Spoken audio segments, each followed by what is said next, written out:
പോറ്റിയുടെ വീട്ടിൽ ഒരു പ്രാവശ്യം സന്ദർശിക്കാനിടയായ കാര്യവും പറഞ്ഞിട്ടുണ്ട്. ഇന്നത്തെ പോറ്റിയുടെ വീട്ടിലല്ല ഞാൻ പോയത്, അന്നത്തെ പോറ്റിയുടെ വീട്ടിലാണ്. 2017-18 കാലമാണെന്നാണ് എൻ്റെ ഒരു ഓർമ്മ. കൃത്യമായിട്ട് ആ വർഷം ഞാൻ ഓർക്കുന്നില്ല.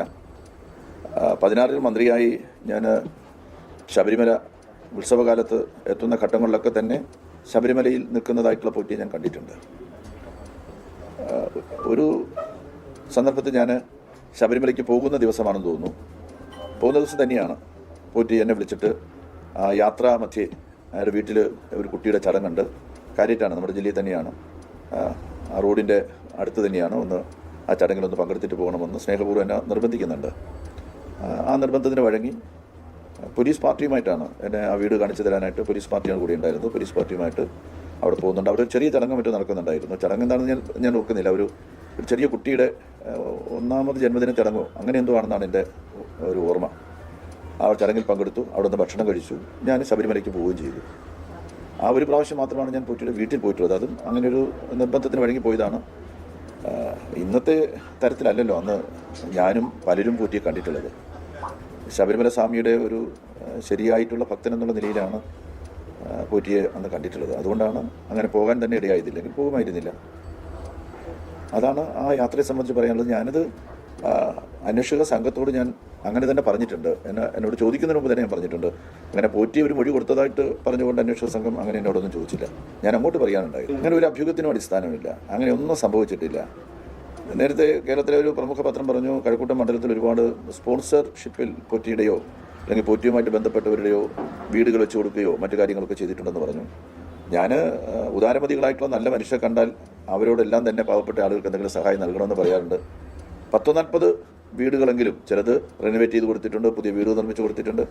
പല നല്ല മനുഷ്യരെയും കണ്ടെത്തി അതിനെല്ലാം പരിശ്രമമൊക്കെ ഞാൻ നടത്താറുണ്ട്. പക്ഷേ എൻ്റെ ഭാഗ്യത്തിനാണെന്ന് തോന്നുന്നു ഈ പോറ്റിയുമായിട്ട് ബന്ധപ്പെട്ട ആരും തന്നെയോ എൻ്റെ കോൺസ്റ്റിറ്റ്യുവൻസിക്കകത്ത് ഞാനുമായിട്ട് ബന്ധപ്പെട്ട് ഒരു തരത്തിലുള്ള സ്പോൺസർഷിപ്പോ ഒരു കാര്യവും ഉണ്ടായിട്ടില്ല.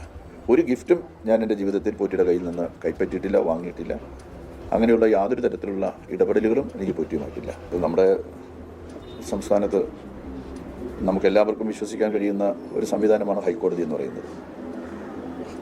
എൻ്റെ ഓർമ്മയിൽ ഹൈക്കോടതി നേരിട്ടുള്ള നിരീക്ഷണത്തിലും അന്വേഷണ പുരോഗതി വിലയിരുത്തുന്നതിലും ഇങ്ങനൊരു അന്വേഷണം ഉണ്ടായിട്ടുള്ളതായിട്ട് എൻ്റെ ഓർമ്മയിലില്ല. എൻ്റെ ഒരു 40-50 വർഷക്കാലത്തെ എൻ്റെ പൊതുജീവിതത്തിലെ ഓർമ്മകളിൽ ഒരിക്കലും ഉണ്ടായിട്ടില്ല. അങ്ങനെയുള്ള സമഗ്രമായിട്ടുള്ള ഒരു അന്വേഷണം ഹൈക്കോടതിയുടെ ഡിവിഷൻ ബെഞ്ചിൻ്റെ നേതൃത്വത്തിൽ കൃത്യമായിട്ടും ആഴ്ചയിലൊരിക്കൽ അന്വേഷണ പുരോഗതി വിലയിരുത്തിക്കൊണ്ട് എല്ലാ കാര്യങ്ങളും നടന്നു വരികയാണ്. ആ അന്വേഷണം നമ്മുടെ പൂർത്തീകരിച്ചിട്ടില്ലല്ലോ. അന്വേഷണം തുടരുകയല്ലേ. അന്വേഷണത്തിൽ വസ്തുതകൾ വെളിച്ചത്ത് വരുന്നുണ്ട് എന്ന് കോടതി തന്നെ പറഞ്ഞിട്ടുണ്ട്. കോടതി അന്വേഷണത്തിൽ തൃപ്തി രേഖപ്പെടുത്തിയിട്ടുണ്ട്. അത്തരമൊരു അന്വേഷണം നാട്ടിൽ നടക്കുകയല്ലേ. ആ അന്വേഷണം പൂർണ്ണമാകട്ടെ എന്നാണ് എനിക്ക് പറയാനുള്ളത്. പ്രതിപക്ഷത്തിന് രാഷ്ട്രീയ താല്പര്യമുണ്ടെന്ന് നമുക്ക് എല്ലാവർക്കും അറിയാമല്ലോ. അവരെല്ലാ കാലത്തും ഏതെങ്കിലും ഇരകളെ തേടുന്നവരാണ്. ഒരു ഇരയെ മുന്നിൽ നിർത്തി തങ്ങളുടെ രാഷ്ട്രീയ താല്പര്യം നേടിയെടുക്കാൻ വേണ്ടിയിട്ടുള്ള പരിശ്രമമാണ് പ്രതിപക്ഷം നടത്തുന്നത്. പ്രതിപക്ഷ നേതാവിനും അറിയാം, പ്രതിപക്ഷത്തുള്ള നേതാക്കന്മാർക്ക് എല്ലാവർക്കും അറിയാം, ഈ രാജ്യത്തുള്ള മുഴുവൻ ആളുകൾക്കും അറിയാം, നിങ്ങൾ മാധ്യമ പ്രവർത്തകർക്കും അറിയാം, ഒരു മന്ത്രിക്ക് അതിനകത്തൊന്നും ഒരു റോളുമില്ലെന്നുള്ള കാര്യം.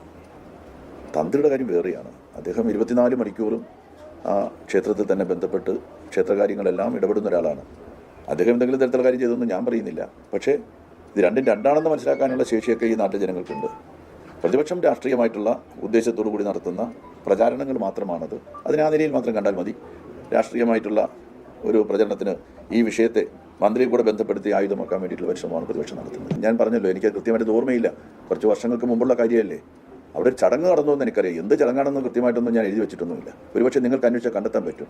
ഒന്നുകിൽ നിങ്ങൾ അന്വേഷിക്കണം, അല്ലെന്നുണ്ടെങ്കിൽ നിങ്ങൾ ആ കാലത്ത് എന്നെ പൈലറ്റ് ചെയ്തിട്ടുള്ള വെഞ്ഞാറമൂട് പോലീസ് സ്റ്റേഷൻ ഉണ്ട്, അവർക്ക് ആ ചടങ്ങിനെ സംബന്ധിച്ചുള്ള വിവരം അറിയാമായിരിക്കുമെന്ന് എൻ്റെ വിശ്വാസം.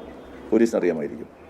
ഞാൻ എൻ്റെ അന്ന് എന്നോടൊപ്പം ഉണ്ടായിരുന്ന ഗൺമാനോടും ചോദിച്ചു, ഒരു ചടങ്ങെന്നേ അയാൾക്കും അറിയാവൂ. എന്ത് ചടങ്ങെന്ന് അറിയില്ല. ഞാൻ മനസ്സിലാക്കുന്നത് ഒരു ചെറിയ കുട്ടിയുടെ നൂലുകെട്ടോ 1ാം ജന്മദിനമോ ഏതോ അങ്ങനെയുള്ളൊരു ചടങ്ങാണ്. ഒരു കുട്ടിയുമായിട്ട് ബന്ധപ്പെട്ട ചടങ്ങാണ്. എനിക്കറിയില്ല. ഞാൻ പറഞ്ഞല്ലോ, ഒരു ചടങ്ങിനാണ് പോയത്, അത്രയേ ഉള്ളൂ. ആ ചടങ്ങുമായിട്ട് ബന്ധപ്പെട്ട പോയത്. ചെറിയ കുട്ടിയാണോ വലിയ കുട്ടിയാണോ അങ്ങനെയൊന്നും ഞാനത് ഓർക്കുന്നില്ല.